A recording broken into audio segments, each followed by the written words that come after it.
함께 자리에서 일어나셔서 하나님의 말씀 사무엘하 5장 1절에서 5절, 9절에서 10절까지의 말씀 합독하도록 하겠습니다. 이스라엘 모든 지파가 헤브론에 이르러 다윗에게 나와 이르되 보소서 우리는 왕의 한 골육이니이다.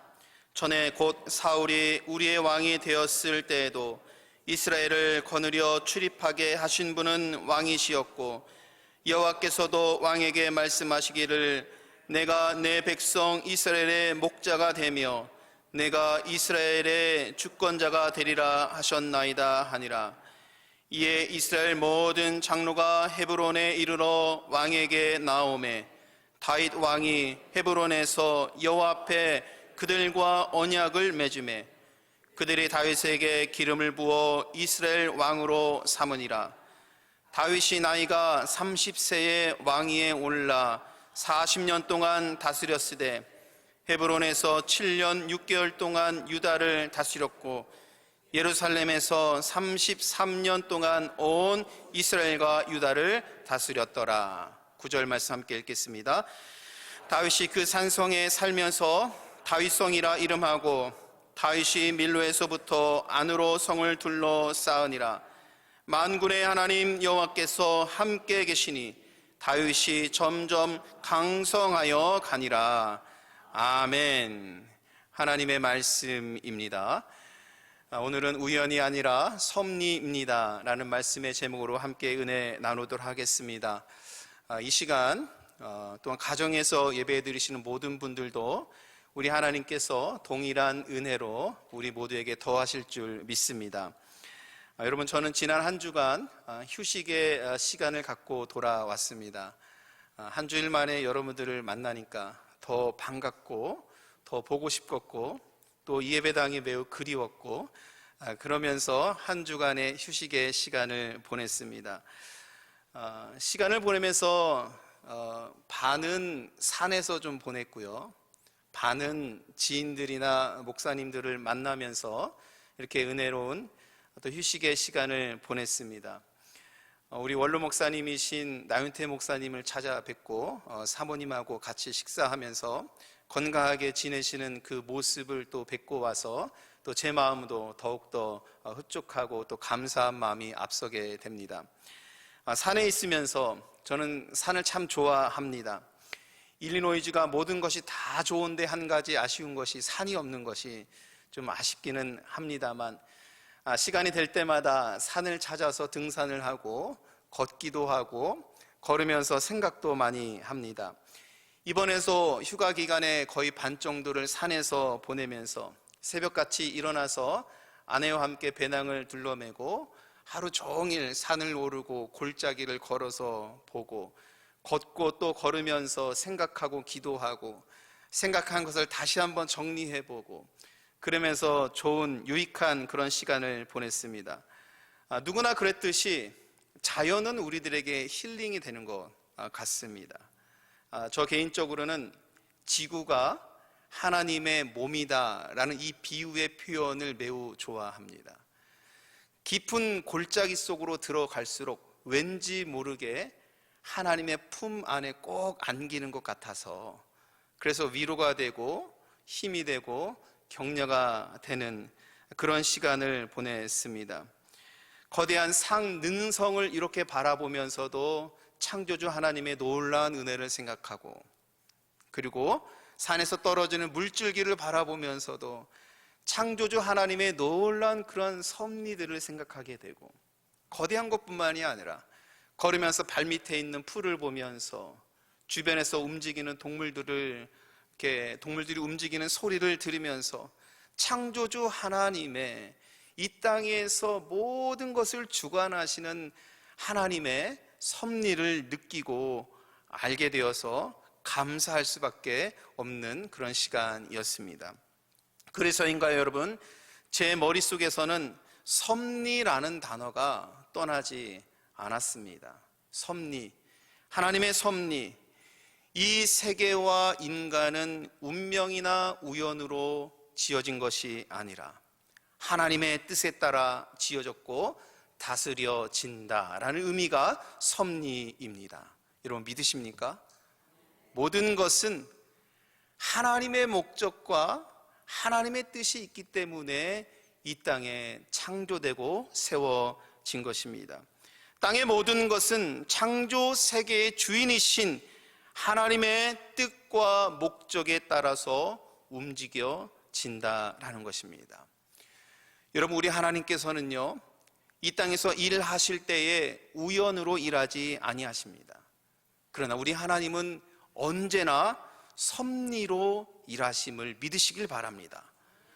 모든 일은 우연처럼 보이지만 세상 역사 속에서 일어나고 있는 일들이 기적 같은 일들이라고 여겨지지만, 우연처럼 생각하지만 여러분 결코 그렇지 않습니다. 작은 것 하나하나에도 혹은 큰 것 모든 사건 속에서는 우리 하나님의 섬세하고 세밀하신 그런 섭리가 있음을 우리는 믿을 수 있어야 합니다. 그래서 이 섭리를 하나님의 역사라고 우리가 부르기도 하는 것이지요. 그러나 이 섭리는 역사 속에서 숨겨져 있습니다.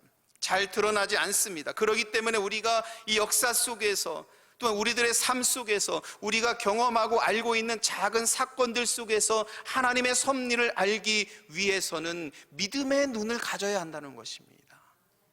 믿음의 눈이 있어야지 이 사건 속에서 하나님께서 나타나시고 뜻하신 바가 무엇인지를 알 수 있는 것입니다. 믿음의 눈이 있어야지 산을 바라보면서도 창조주 하나님을 기억할 수 있는 것이지요. 여러분 모두가 하나님의 섭리를 알 수 있는 믿음의 눈을 가지시기를 주님의 이름으로 축복합니다. 오늘 본문은요, 다윗을 통해서 드러내시는 하나님의 섭리에 대한 내용입니다. 산에 올라보면 거칠어 보이는 계곡도 아름답게 보이듯이 거칠어 보이는 인생이라도 그 안에 하나님의 섭리가 있게 되는 것인데, 사실 다윗의 인생을 보면 우리는 이스라엘의 왕 다윗이라는 것을 알고 있기 때문에 그의 인생이, 그의 삶이, 성경에서 기록된 그의 말씀들이 찬란하고 영광스러운 것만 있는 것으로 생각합니다만, 그러나 여러분, 다윗도 참으로 거친 인생을 살았습니다. 힘겨운 인생을 살아온 사람이 다윗입니다. 그리고 우리는 그런 다윗의 인생 속에서 다른 사람을 보는 것이 아니라 나의 인생을 바라보는 것이고, 다윗의 인생 속에서 하나님의 섭리가 역사한 것처럼 나의 인생 속에서도 하나님께서 역사하심을 우리는 말씀을 통해서 만나야 하는 것입니다.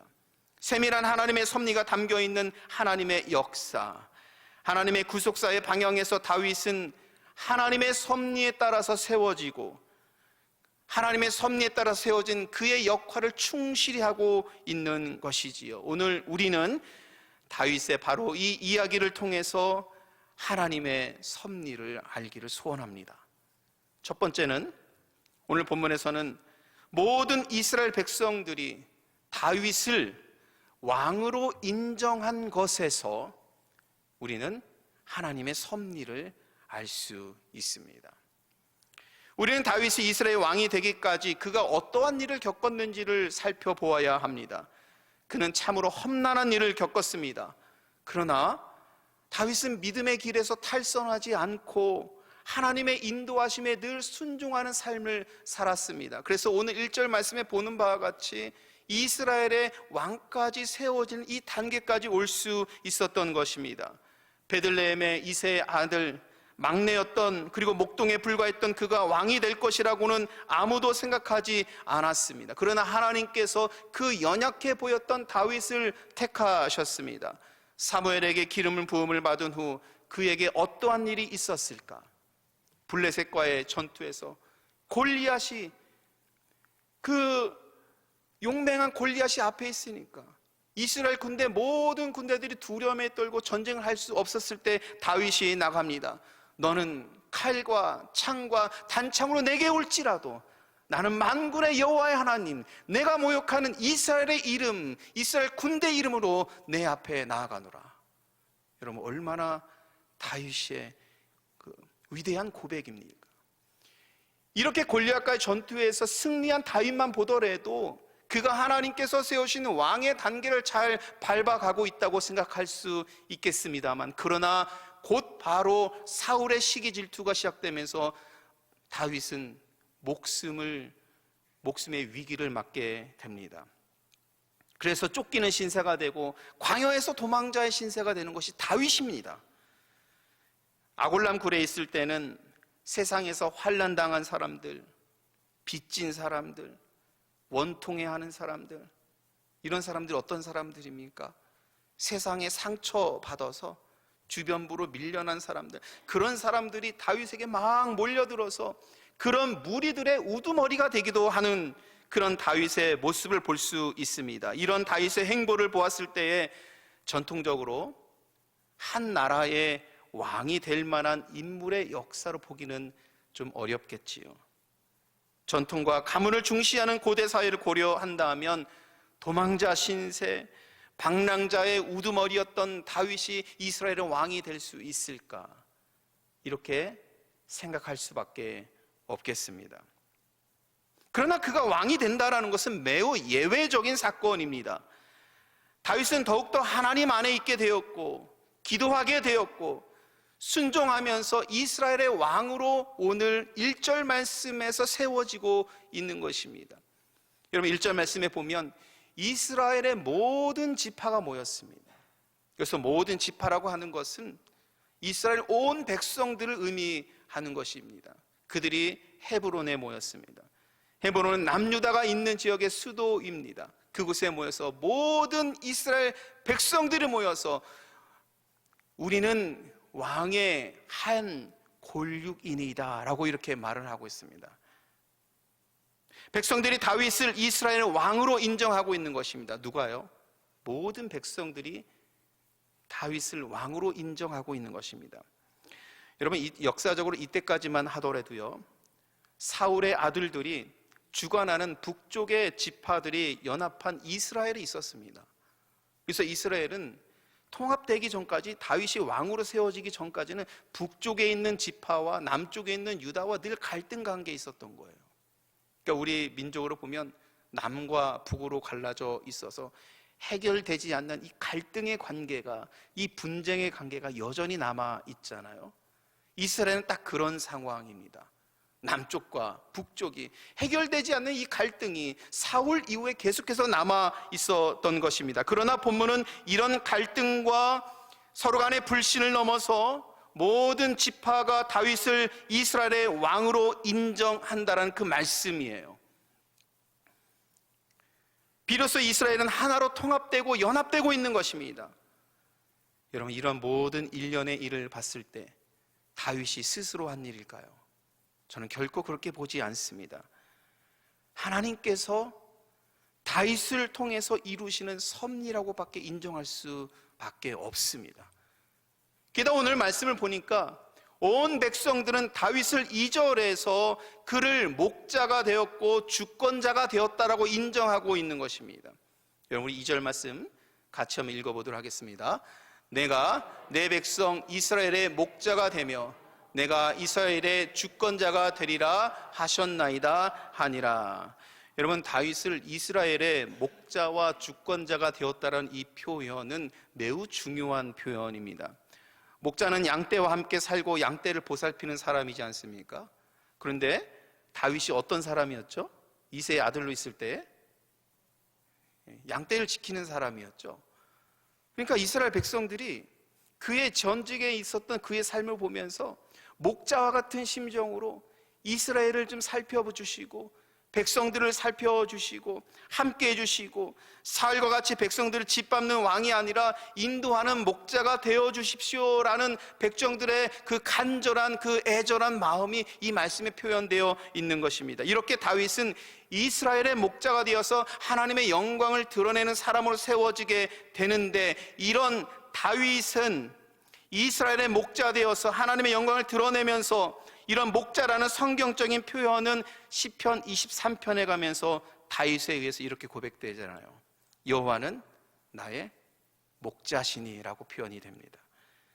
그리고 신약에 가서는 주님을 우리의 목자라고 고백하게 됩니다. 결국 오늘 성경 말씀 속에서 무엇을 의미하는 것이냐? 다윗을 이 땅에 오실 예수님을 예표하는 인물로 세우고 있는 것입니다. 이렇게 다윗을 이스라엘의 왕으로 세워주심으로 인하여서 하나님의 구속사가 이제 이스라엘 가운데 역사하고 계시는 이 하나님의 섭리를 이 성경 말씀 속에서 드러내고 있는 것입니다. 여러분, 목동에 불과했던 다윗이, 그리고 도망자의, 세상에 상처받은 사람들의 우두머리가 되었던 다윗이 이스라엘의 왕으로 세워진 일, 과연 그의 능력으로 다윗의 그 스스로 한 일일까요? 결코 그렇지 않습니다. 우리는 다윗을 통해서 드러나는 하나님의 섭리를 보아야 합니다. 우연히 된 일이 아니라 모든 일들 가운데 하나님의 거룩한 목적이 담겨 있어서 하나님의 뜻대로 인도된 것을 우린 보아야 합니다. 그래서 다윗이 이룬 나라가 주님이 오시는 그날에 세워질 나라라는 그 나라로 예표되고 있는 것이지요. 여러분, 우리 모두가 하나님의 섭리를 알 수 있는 이런 영적인 지혜를 갖기를 간절히 소원합니다. 오늘 말씀을 통해서 두 번째, 하나님의 섭리는요, 예루살렘이 세워진 것에서 우리는 볼 수 있습니다. 여러분, 예루살렘은 성경에서도 매우 중요한 거룩한 땅일 뿐만이 아니라 이스라엘 역사에서 결코 빼놓을 수 없는 그런 지역이지요. 매우 중요한 장소입니다. 그런데 이스라엘이 예루살렘을 차지하기 전까지에 대한 내용이 사실 오늘 말씀 속에 포함되어 있는 것입니다.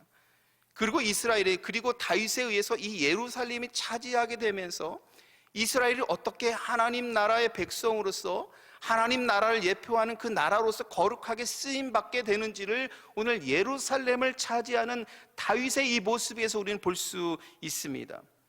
이스라엘 차지하기 전까지는요, 예루살렘에는 여부스 사람들이 살고 있었습니다. 그곳은 작은 요새와 같은 곳이었어요. 동쪽과 남쪽에는 경사가 있기 때문에 사람들이 함부로 그곳에 침투할 수 없는 지역이었습니다. 그래서 여부스 사람들은 오랫동안 침략을 받지 않고 편안하게 살았습니다. 말씀을 보면 여러분, 이스라엘은 늘 블레셋 사람들과 전투를 하고 아멜렉 사람들과 전투를 하고 서로 전투를 하는 그런 일들이 성경에서 많이 기록되어 있는데, 그러나 독특하게도 여부스 사람들은 이 전쟁에 참여하지 않았습니다. 끼어들지 않았어요. 왜냐하면 예루살렘이라는 그런 지역적인 특성이 그들이 이런 전쟁에 참여할 필요가 없게 만든 것입니다. 어느 나라도 예루살렘의 그 여부스 사람들을 건드리려고 하지 않았고, 그곳을 침략하려고 생각하지 않았고, 저 땅에서 무엇인가를 할 수 있다고 어느 누구도 생각하지 않았기 때문에 여부스 사람들이 지내고 있는 그 예루살렘을 건들지 않았던 거예요. 근데 여러분, 오늘 말씀을 보니까 다윗은 예루살렘을 마음에 품습니다. 여러분, 이 마음이 어디서 온 것일까요? 어느 누구도 생각하지 않은, 저 땅을 통해서 무엇인가를 할 수 있다고 어느 누구도 생각하지 그 땅을 다윗은 마음에 품고, 다윗은 유다의 수도인 헤브론에 있습니다만, 그러나 하나님의 섭리는 예루살렘을 이스라엘의 수도로 삼아서, 남과 북이 여전히 갈등하고 있는 상태라고 했잖아요. 그 갈등하고 있는 남과 북이 하나가 되어서 예루살렘에서 하나님의 영광을 드러낼 수 있는 그 거룩한 땅으로 하나님께서 다윗에게 이 거룩한 마음을 주신 것입니다. 다윗이 이스라엘의 왕이 되면서 예루살렘을 그 이스라엘 수도로 정한 것이 왜 중요하냐면, 헤브론이라는 그 지역에 지금 있잖아요. 우리 1절 말씀에 봤잖아요. 근데 이 헤브론 지역은 예루살렘의 북쪽에 있는 북이스라엘이 전혀 관여할 수 없는 그런 지역의 땅입니다. 그러나 예루살렘이라는 지역은 남쪽에 있는 유다 백성들이나 북쪽에 있는 이스라엘 백성들 모두가 함께 공유할 수 있는 땅이라는 것입니다. 예루살렘이 이렇게 이스라엘의 수도로 정해지는 것은 남과 북이 하나가 되어서 연합해서 한 민족을 이루고 갈등이 종식되고 연합하여서 통합되어서 하나의 민족으로서 하나님의 영광을 드러낼 수 있는 거룩한 땅이 세워지고 그러한 민족으로 세워질 수 있도록 하나님께서 다윗에게 그런 감동을 주시고 그 땅을 바라보면서 하나님 나라를 꿈꿀 수 있는 그 마음을 하나님께서 다윗에게 주셨다라는 것입니다. 여러분, 이런 마음을 품게 하신 분이 누구십니까? 하나님이십니다. 오직 다윗만이 그 땅을 마음에 품고 이스라엘의 수도로 정할 작정을 하고 그곳에 하나님께 제사할 처소를 지을 것을 꿈을 꾸게 합니다. 그래서 결국에 다윗은요, 예루살렘의 여부수 사람들과 전쟁하면서 7절 말씀에 보니까 승리하게 되면서 그 예루살렘을 차지하게 됩니다. 여러분, 우리가 성경에서 만나는 예루살렘의 이 거룩한 땅이 이렇게 다윗을 통하여서 하나님의 인도하심을 통해서 이루어지게 되는 것입니다.